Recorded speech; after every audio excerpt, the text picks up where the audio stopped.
Halo teman-teman, sekarang kita bahas sisi gelap Indomaret dan Alfamaret yang jarang diketahui orang.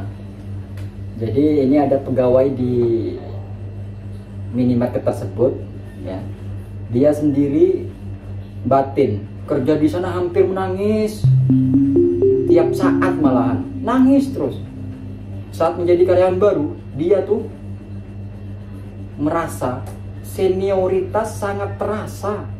Senior sangat malas untuk membimbing junior. Bahkan kalau ada kesalahan, mesti yang dijadikan kambing hitam si junior. Dia sendiri awal-awal tidak memiliki kawan, selalu dianggap tidak ada karena kebanyakan senior tidak mau satu shift dengan anak baru. Karena menurut mereka menyusahkan, merepotkan. Anak baru ini perlu dibimbing, perlu diajarin, tapi senior tidak mau ribet. Jadi pengen satu shift dengan yang sudah pro, repot. Lalu yang kedua, begadang untuk SO. SO ini penghitungan barang.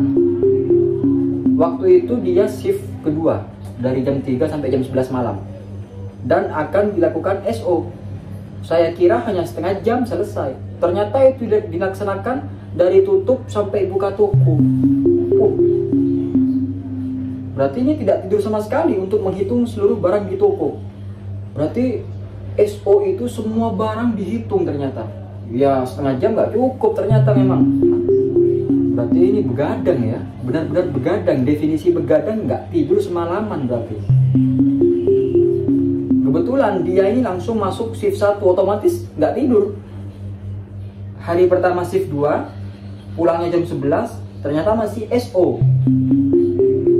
Sampai keesokan harinya, di hari kedua dia shift 1, akhirnya full time dia nggak tidur. Namun SO ini dilakukan 2 bulan 1 kali. Jadi setiap 2 bulan mesti harus merasakan apesnya SO. Dan dia sendiri sudah terbiasa karena selalu kebagian masuk shift 1 setelah SO. Waduh. Berarti dia 1 kali selama 2 bulan mesti nggak tidur 2 hari 1 malam. Kasihan. Yang ketiga, pergantian harga. Ini dilakukan 1 bulan 2 kali. Biasanya dilakukan saat toko tutup. Yang masuk pagi pun harus kembali ke toko untuk perubahan harga semua produk.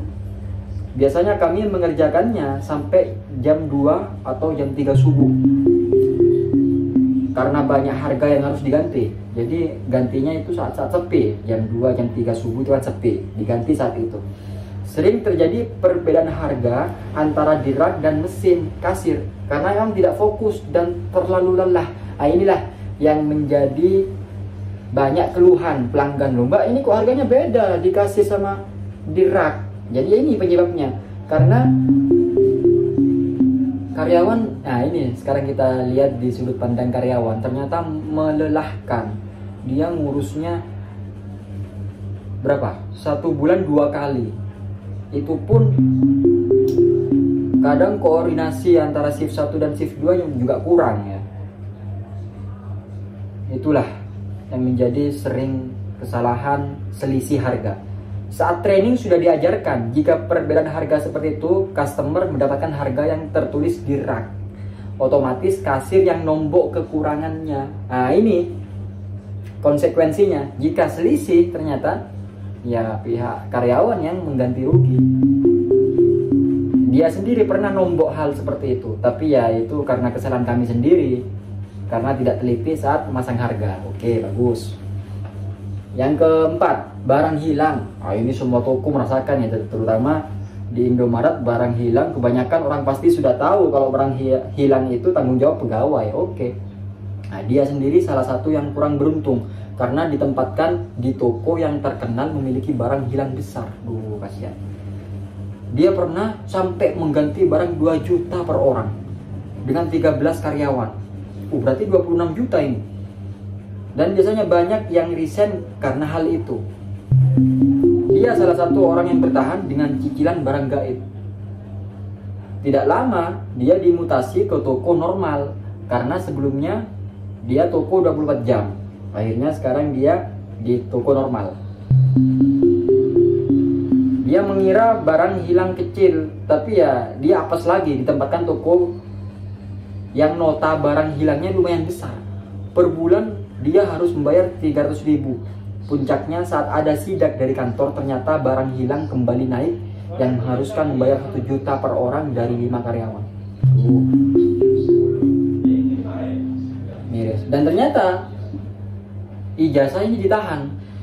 Indomaret, Alfamart ijazah ditahan. Dan gajinya ini beda-beda tiap wilayah. Jadi sesuai UMR wilayah. UMR-nya Madura dengan Surabaya tentu beda. Padahal kerjanya sama. Makanya nggak enak kerja di Indomaret Madura. Rawan pencurian bisa jadi, tapi gajinya UMR Madura. Yang di Jakarta, UMR Jakarta, rawan pencurian juga. Tapi barang yang dicuri harganya sama, gajinya beda. Nah ini juga masuk isi gelap. Nah ini teman-teman mungkin punya pengalaman juga di dunia per supermarketan ini. Oke, mohon maaf. Terima kasih. Assalamualaikum warahmatullahi wabarakatuh.